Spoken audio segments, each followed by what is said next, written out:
Hello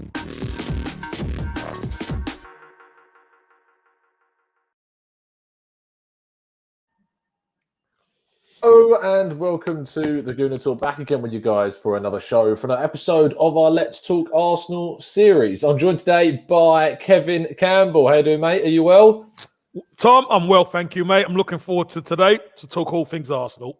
Yeah, mate, it's going to be good. It's been a while since you've spoken about the Arsenal, you say. How long? Why? Why so long? It's been a little while. It was last week, but it feels like... Because, you know, things change so quick in football. We've had England games and all that kind of thing. So it just seems a long time since I've spoken about the Arsenal. I mean, arguably, it's been... A lot has happened in this week. I mean, we've seen players being linked with moves. We've seen players looking like they could go. And we're going to go through quite a few topics regards to ins and outs. It's probably better to start with the possible outs. And a player that's kind of been doing mad at the Euros so far and has got his team past France, Granit Xhaka, of all people.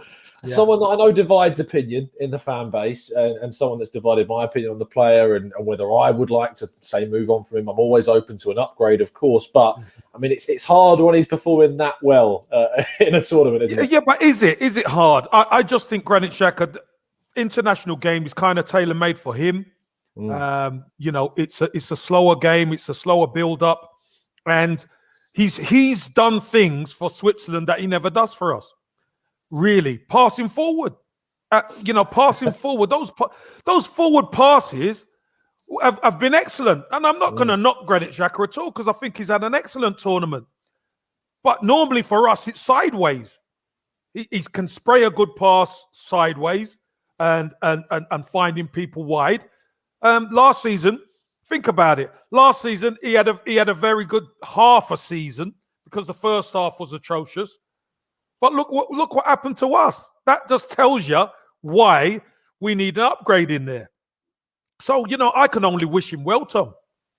It's interesting you talk about how he's playing differently for Switzerland, because what is there for us to say, go out and sign a midfielder that looks great, maybe looks great on their international stage, looks great for their current club, comes into Arsenal and plays completely different. Now, is it a fair argument there to say then that maybe Xhaka's playing differently because he's being told to play differently and maybe we should have been given more freedom? No, I think Granit Xhaka is what Granit Xhaka is. In the Premier League, we've seen him now, 5 seasons? 4 or 5 seasons we've seen him in the Premier League. Granit Xhaka hasn't changed. The fact of the matter is, he's always kind of played differently internationally because he's asked to do different things at times. And the player we brought in at Arsenal, who was going to be that holding midfield player, that tough holding midfield player, that isn't Granit Xhaka. That's not what he is. So, you know, we've probably needed that holding midfield player to release somebody like a Granit Xhaka to be able to do a little bit more going forward.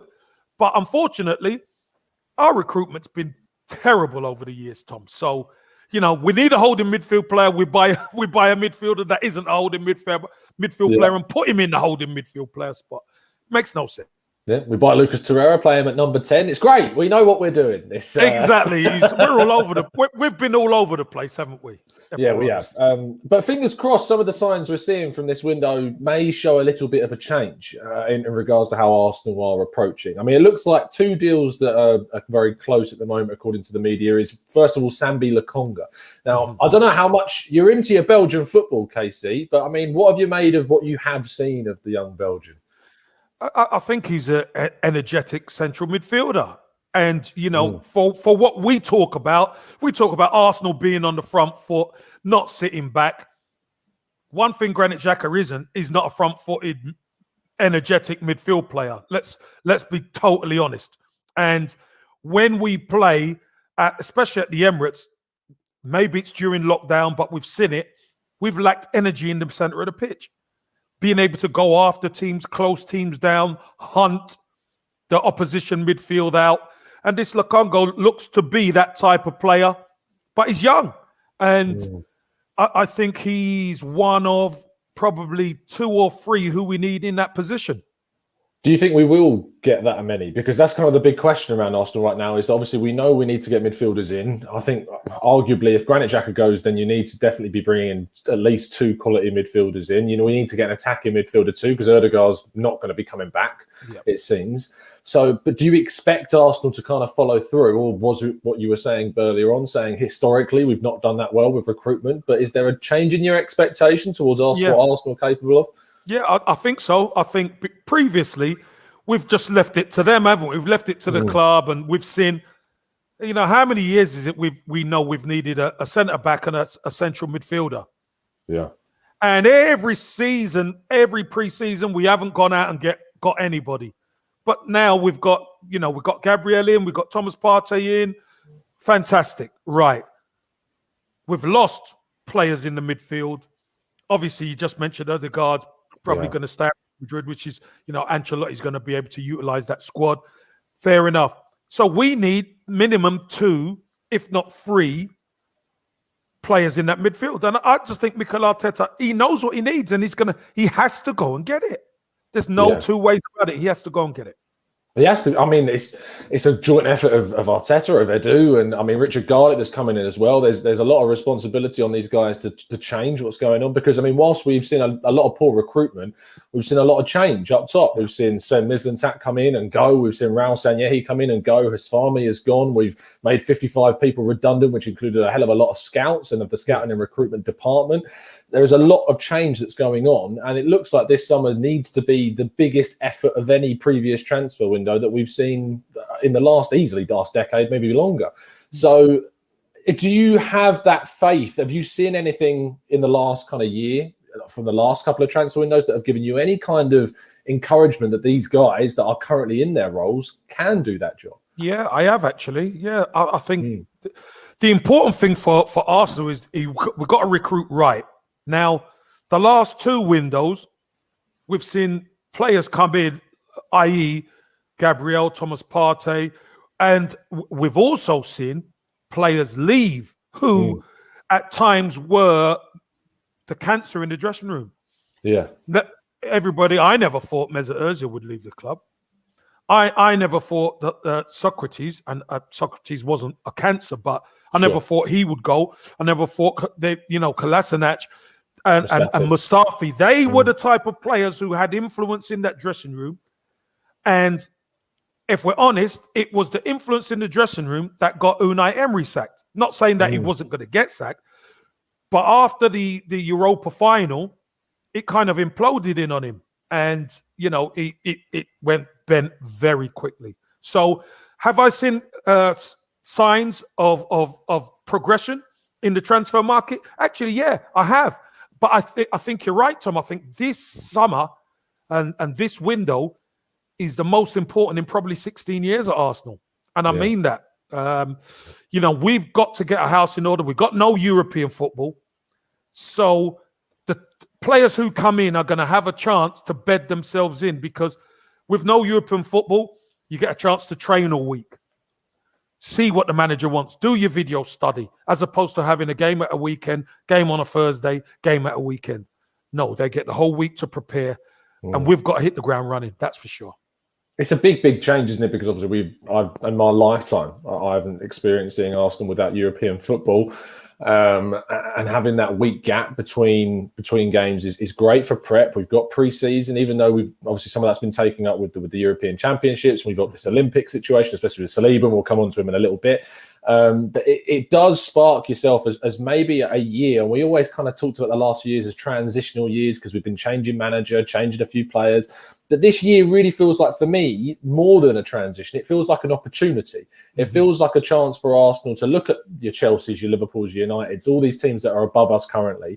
You look at the teams like Villa, like Wolves, like Everton, that are looking at Arsenal as very much as Clive from the Arsenal Vision podcast used the analogy of, we're kind of the deer that's fallen away from the pack. And there are these lions chasing us, thinking that we can get where Arsenal want to be because they're falling away. And Arsenal need to use this season to change that perception, change the way that we're viewed amongst the other Premier League clubs. So when you see links between clubs, like I mentioned there, like Aston Villa, going for our key players like Emile Smith-Rowe, how does that make you feel about the situation that Arsenal find themselves in? I know it was coming, and Smith-Rowe showed enough promise and quality that teams will cover him. Now, our major issue at Arsenal is going to be not only this summer recruitment, but how we do during the season. Because do you know what? These young players are gifted boys.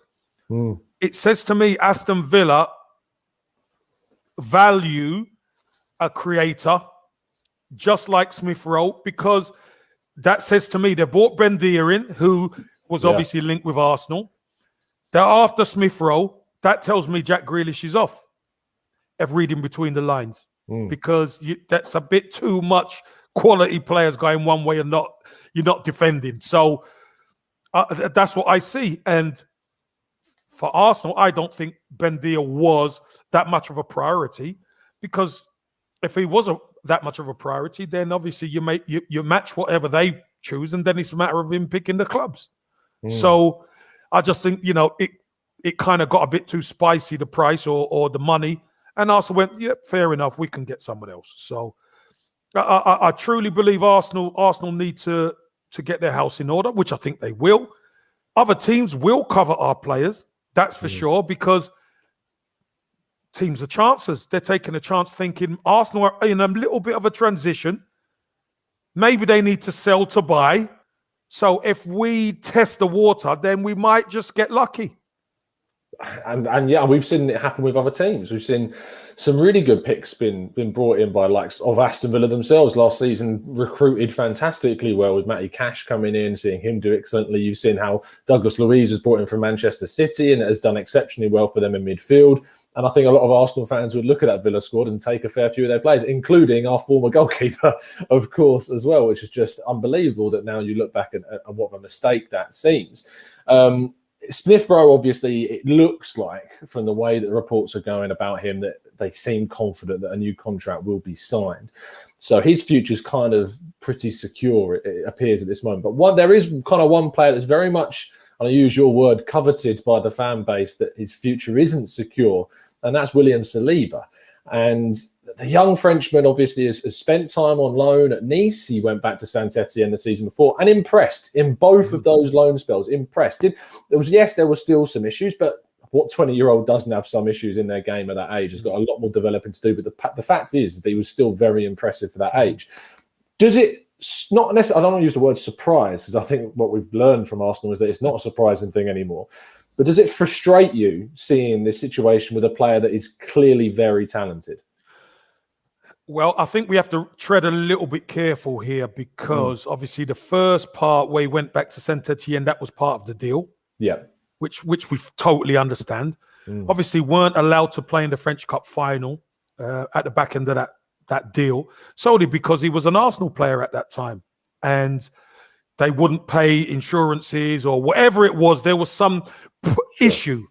Obviously, last season, Mikel Arteta, came in, took over, just probably felt that he wasn't quite there in the first team yet. Was playing the under-23s. This young man's used to first-team football, so he lost his mum. So there's a few factors that go on. Obviously, that probably knocked him a little bit. And Arsenal done the right thing. Look, we're going to get you out on loan to France, bed you down for 6 months. You get playing football, do what you do best. And then when we get you back in, the landscape will be changed at this football club, because we know there will be a straighter path. David Luiz isn't there anymore. For me, Saliba's got a chance of starting because obviously Gabriel's going to be in the Olympics. So Saliba has a chance to be able to come in and impress.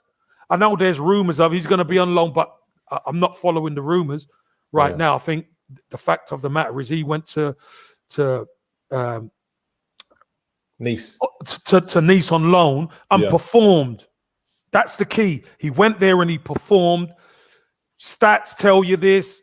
Performances tell you that. Man of the matches tell you he performed. So at Arsenal, I don't think we could afford to be messing around with this young man anymore. He's obviously very talented. If he's going to make mistakes, Tom, I'd rather him be making mistakes in Arsenal's first team getting up to speed. Exactly. I mean, that's the only way you're going to learn. from those mistakes. And that's the only way that we as fans and really as the coaches are going to get a real idea about how he plays. Sometimes it takes players to be thrown into the fire before they really come good. I mean, you'd be able to tell me about the players that you trained with, but I imagine, and I mean, Patrick Vieira historically was always known as a player that didn't train particularly well, but on a match day was one of the best players in the world. I mean, did you find that when you were training that there were other colleagues of yours that necessarily didn't have the best of training sessions, but when it came to that match day, were just a completely different player? Yeah, I mean, Tony Adams was one, especially Tony Adams was like that. You know, when it's specific training, defensive work, he's on it. But you know, in training, you don't leave it on the training pitch. But you see him on a Saturday, and he's a totally different animal. You know what I mean? He's a totally different guy, leading by example, etc., etc. So yeah, there are players who can do that. I just think Saliba deserves his chance. I think talent for talent, he's probably one of the most talented centre-halves we got at the club. You know, Gabriel chucked into that. Probably him and Gabriel are the two most talented centre-halves. So why wouldn't you get him in there to perform? And I think the frustration for the fan base is we haven't seen him kick a ball in anger for the club yet. Yeah. So, you know, we need to see it. We do need to see it. And that is, for me, the biggest thing to say. If he does go out on loan again, I want to see him go on loan to a Newcastle, to another Premier League side, because what's the good in sending him out on loan to another French team? Because we can't necessarily gain anything extra that we've already learned from his time playing in France now. I want to see what he's like playing in the Premier League, ideally with us. But if it's not going to be with us, then why not someone else? I mean, it's interesting that you say that Gabriel and Saliba are the two most talented players, and with David Luiz going, Mavropanos has gone as well, so he's not going to be coming into the fold. But there are these very big links to Ben White from Brighton, and Arsenal pushing very hard to try and get a £50 million centre-back into the club. When you kind of say a few weeks back and we're trying to like vision the transfer window, did you ever expect that Arsenal would be going heavy on a £50 million centre-back? No, I didn't see it. And listen, if Arsenal and their recruitment, they've obviously done their homework. Ben White is a really good player. He done excellently at Leeds, by the way. They wanted to sign him, went back to Brighton, played really well for Brighton. And obviously they've seen something in him that he's good on the ball, he's a good passer, and he can play multiple positions as well, Tom. That's the other thing. He's not just a centre-half. He can play right back, and I'm sure he could do a job, you know, even sitting in front of the back four. So, you know, I'm sure he could play the centre of a three at the back as well. Just the way maybe David Luiz used to do when we played three at the back or five at the back at times. So he's a good player. 50 million, probably the going rate for a British centre-half these days, a quality one. And I just think you have that talent. You have Saliba, you have Ben White, who probably be recruited. Gabriel's there, and Pablo Mari, and then you've got Holding, who obviously signed a new contract, but you know, they bought him for £2 million, Tom. Yeah. So that I mean, they've bought it for £2 million. They've bought all the others for money. So I think that just pushes Holding down the pecking order.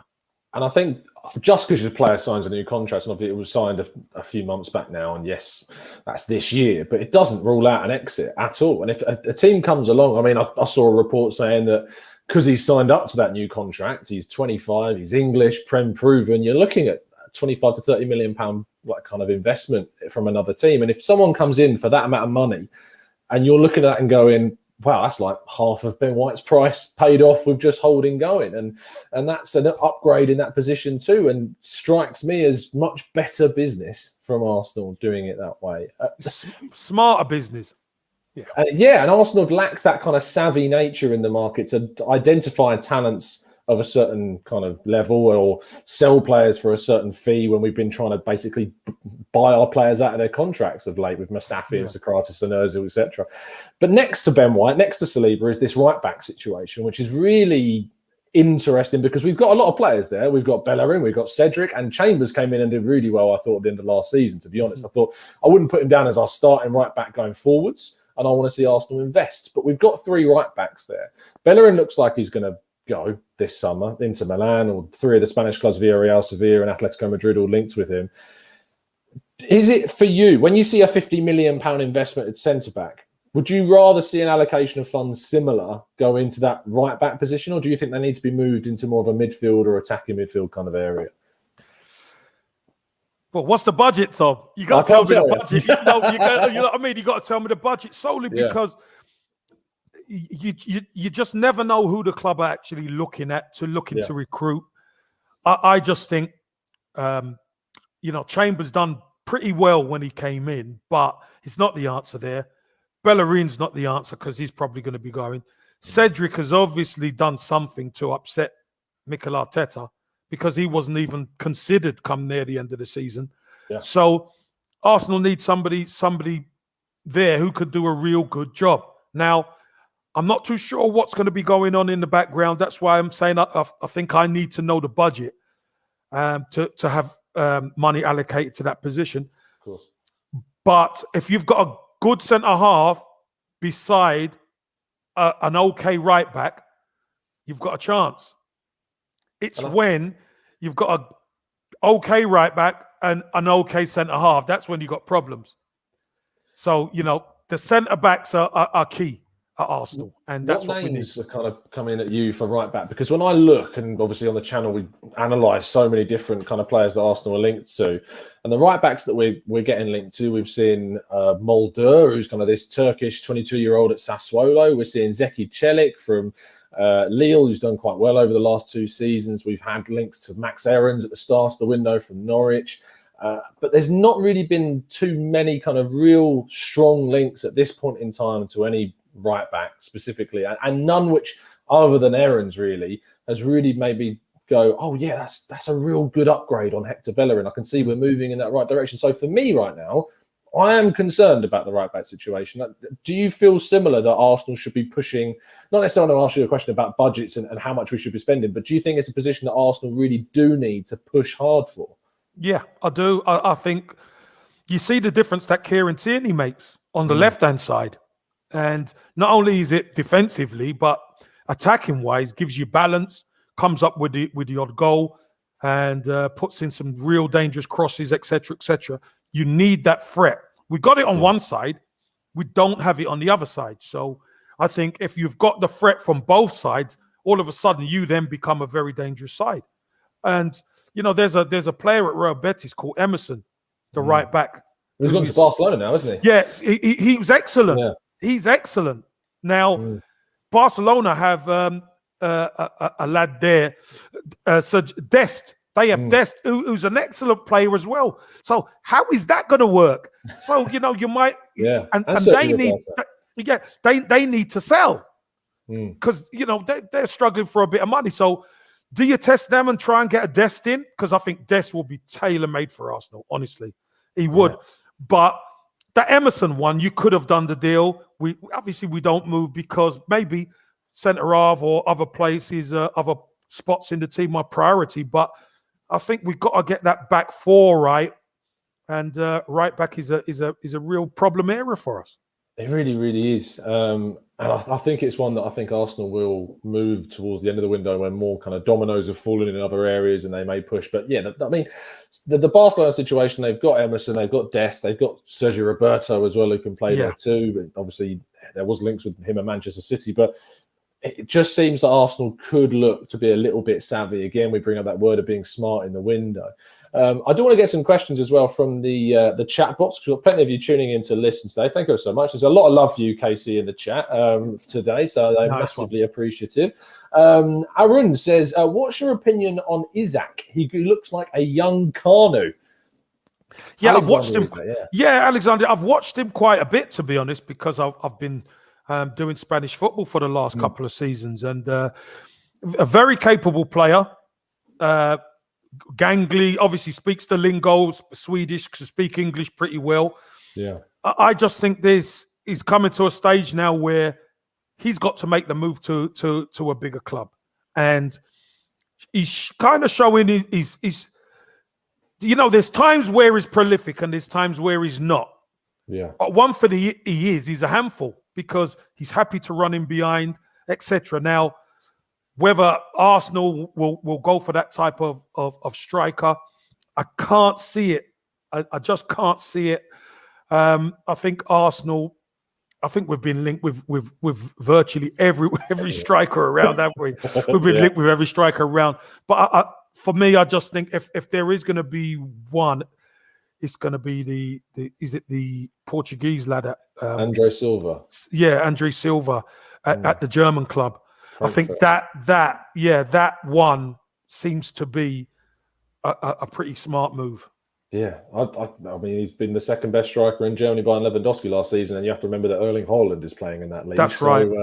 He has impressed a lot. Peter Jambo in the chat says, KC, do you think Arsenal are taking a bit too long to sign players that are not at the Euros?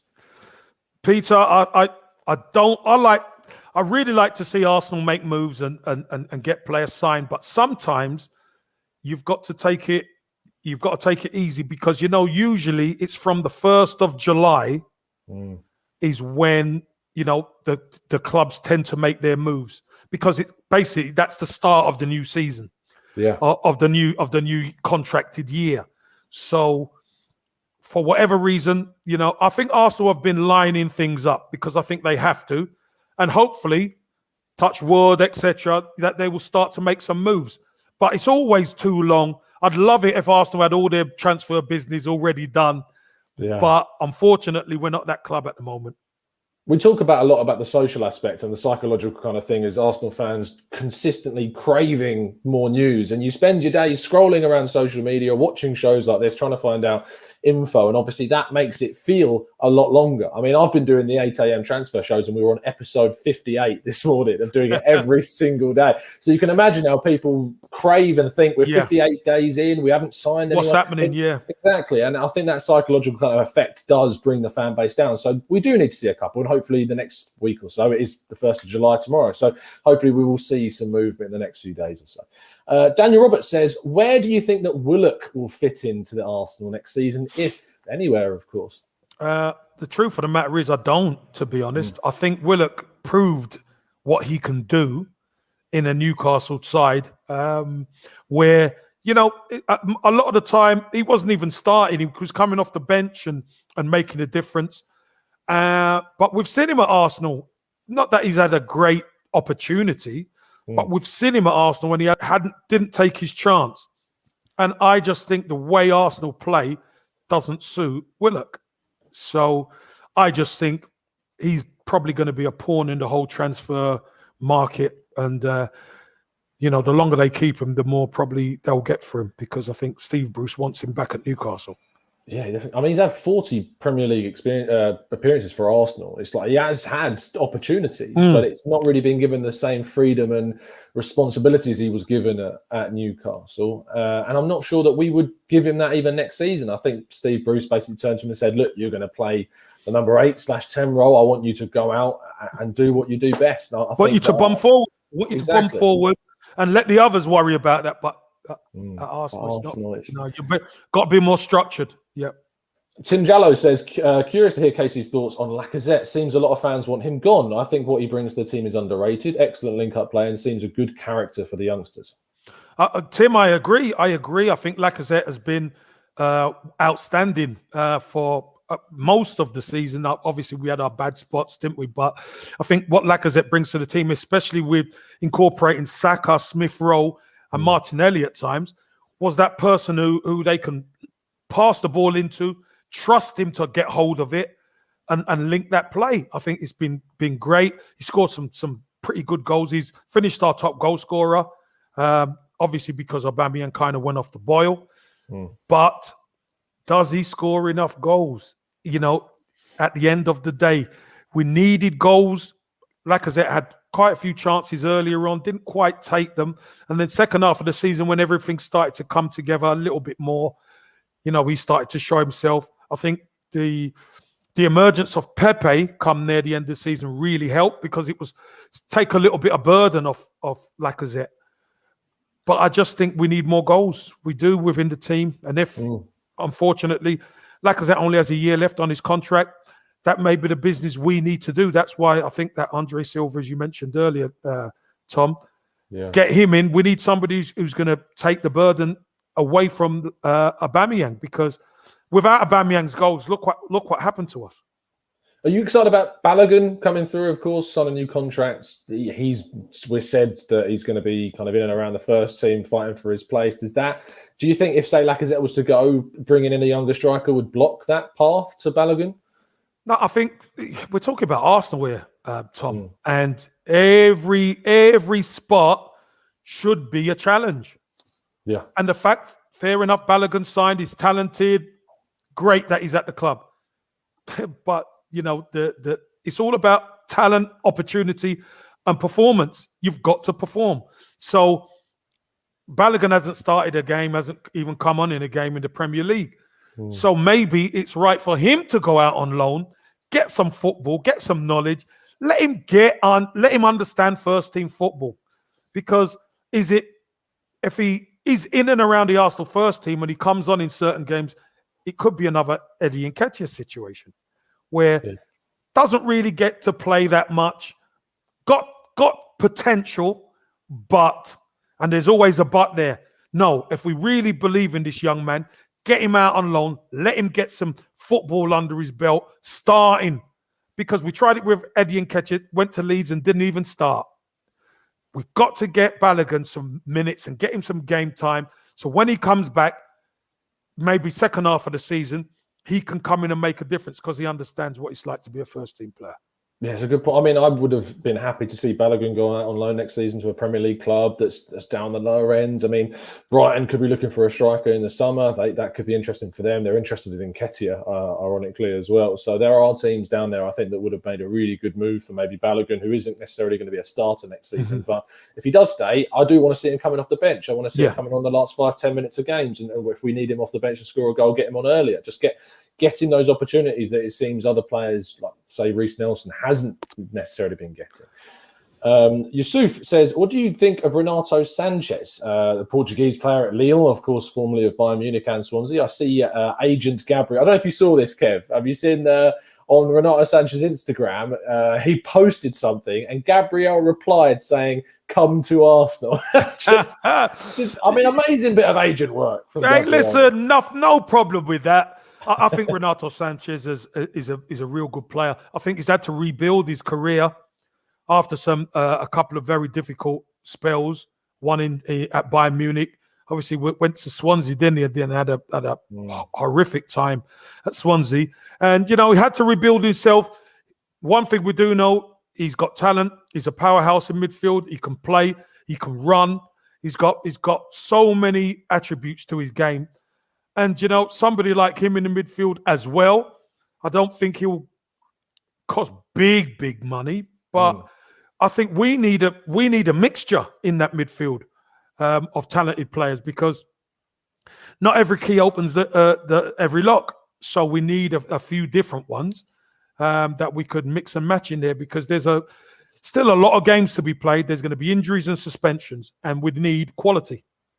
And even without European football, it is important that Arsenal have that depth. Like I've said at the start of the show, I think not having European football is an opportunity. And that's not just for me in the league. I think it's an opportunity to have a run at the Cups again. I mean, I think a lot of people sometimes just disregard the Cups and think they're not something to go for. And maybe in the modern era of football, they have taken on less of an importance because of how much money is involved with the Champions League and stuff like that. But it is important, I feel, especially out of Europe, that you push for those cup competitions and try and get a good run. And I think when you win, say, the League Cup, as Pep Guardiola targets every season, it's a really good kind of trampoline springboard to push you forward for the end of season kind of run with that confidence. So that's going to be really key. Roy Denbok says, Super Kev, what are your thoughts on if we sign a right back, if we sign Ben White, Lokonga, Tavares, Neves, all of these guys come in, where do you think we finish at the end of next season? I think we finish in a European spot. I just think because it's a load of new players, I'd love to be able to finish in the Champions League spot. Of course I would. That's what I want. I want that Champions League spot. But I just think, stepping stones, we just miss out on that Champions League spot, but we finish and qualify for the Europa League again. And then we push on. Last couple of questions. Cookie Monster says, if you had to pick between Basuma or Manuel Locatelli, who are you going for and why? Basuma knows the Premier League and don't even need, there's no transition. he just comes straight in and starts performing. Locatelli's a good player, but there may be some transition with him. Final one from Sahil, who says, what player at the European Championships has impressed you the most? And he thinks then Arsenal should go for. Well, this is an interesting one. I think quite a few of them Italians of the Italian team has been pretty good, and there's that Chiesa. Is it Chiesa who's the wide player? Yeah, I quite like him. He looks really good. But should we go after him? I think no. I think I won't go after him because I think Pepe's starting to come into his own. The season finished too soon for Pepe because he was starting to come into his form. Hopefully, come next season, we can hit the ground running again. And obviously, Xhaka has impressed me, but he's already ours, so great, I'm happy. We're happy with that one. Of the few players that have gone to the Euros from Arsenal this summer, you've got Xhaka doing really well. Annoyingly, Xhaka doing fantastically, looking like he's going to go. And then you've obviously got Bert Leno, who's not been able to get a game in because of Manuel Neuer, and obviously they've now come back. The goalkeeper situation. Let's finish on that then. Leno didn't get a game. Leno's kind of future at Arsenal is very much up in the air. Is the goalkeeping area a position that you think Arsenal needs to really kind of push for this summer and upgrade upon? Yeah, look, I'm not. I think Leno as a shot stopper at times is excellent, but I think his all-round game isn't quite as strong as it should be, because when you have a goalkeeper, a quality goalkeeper, he's supposed to make the back 4 or 5 or however many people are at the back there calmer. I think sometimes he makes them a bag of nerves at times, and we've seen him make some mistakes which have actually really cost us. And when you think about a point here, an extra couple of points there, the margins are so small that, in the end, these little things like that end up costing you a European spot. So I'm not saying it is his fault, but I'm just saying the mistakes do add up. But I think it's a position that Arsenal really need to look at. Arsenal need a goalkeeper of renown, someone who, when the opposition look, right, we've got a tough day here. Not only have we got to get past this back 4 or defense, we've got to beat him. And I don't think that's the case with Leno. No, you need someone that when they're in the one-on-one situations, that it's like, it's not exactly a clear-cut opportunity for them. And I don't necessarily trust Leno in those scenarios. And his distribution is questionable. Suspect. So, yeah. Suspect is the word. Anyway, thank you, Kev, ever so much for coming on this early afternoon. Really appreciate your time, as has everyone in the chat box as well. I'm sure we'll see you back soon, though, fella. Yep, definitely. Just let me know, Tom, and I'll come back on. No problem. Amazing stuff. Tell people where they can find you on the socials and what you're going to be up to. At number 1, Kevin Campbell on Twitter, Instagram, etc. And I'm going to be doing, obviously, Hybrid Squad podcast. Yes. I'm doing that. There's going to be a really interesting announcement coming out, Tom. I'm sure you're going to be tuning into this next one. I'm telling you, it's going to be interesting. But yeah, just getting on as many Arsenal pods as I can fit in, to be honest, because I think it's really important time for us. It is. It's going to be a huge summer, and we look forward to seeing what Arsenal do. A massive thank you to everyone that's tuned in today. I hope you've appreciated the show. And if you have, please drop a like on the video and subscribe to the channel if you're new. As you said, you can follow Kevin on Twitter. You can also find him at the Hybrid Squad with the good old Soph, who's been on the channel a few times. I've been over there as well. Really good stuff going on with those guys. And there's some exciting stuff. I mean, anyone say Vegas coming up very soon? It's going to be interesting seeing what's going on with those guys, as with the Arsenal Vision podcast as well. We'll see you again very, very soon. And as always, up the Arsenal.